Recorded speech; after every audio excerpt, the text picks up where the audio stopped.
ఒక పూర్తిగా వైసీపీ కోసం, అంటే వైసీపీ పత్రిక కాబట్టి వైసీపీ కోసం స్టోరీ రాసుకొచ్చారు. లేకపోతే చంద్రబాబు పేదల ద్రోహి, వైద్య విద్యను వ్యాపారంగా మార్చిన పెత్తందారుడు, ప్రైవేట్ వైద్య కళాశాలల ఏర్పాటుని ప్రోత్సహించిన టీడీపీ అధినేత చంద్రబాబు, ప్రభుత్వ వైద్య కళాశాలలు ఏర్పాటు చేయలేమని అసెంబ్లీలో చెప్పిన నాటి మంత్రి కామినేని, బాబు పాపాలతో రాష్ట్రంలో పేద మధ్యతరగతి విద్యార్థులకు అందని ద్రాక్ష వైద్య విద్య, బాబు పెత్తందారి పోకళ్లకు కొమ్ము కాసిన ఫిలిం సిటీ జమీందారు రామోజీరావు, వైఎస్ జగన్ సీఎం అయ్యాక రాష్ట్రంలో ప్రభుత్వ వైద్య విద్యకు సువర్ణాధ్యాయం, 17 కళాశాలలతో పేద మధ్యతరగతి విద్యార్థులకు మరిన్ని అవకాశాలు అన్నటువంటి వార్తని హైలైట్ చేశారు. వాస్తవంగా 17 రాలేదు, 5 వచ్చినాయి, ఇంకా 12 రావాలి. జిల్లాకు 1 అని కేంద్రం అంది కాబట్టి అది తీసుకురావడానికి ప్రయత్నాలు చేస్తున్నారు, ఇంకా అవ్వలేదు అది.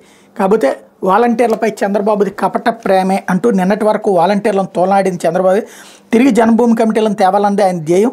ఆ కమిటీల్లోని సభ్యులనే వాలంటీర్లను చేయాలనుకుంటున్నారు. ఇది జరగని పని. మార్గదర్శిపై సుప్రీంకోర్టు తీర్పు చారిత్రాత్మకం.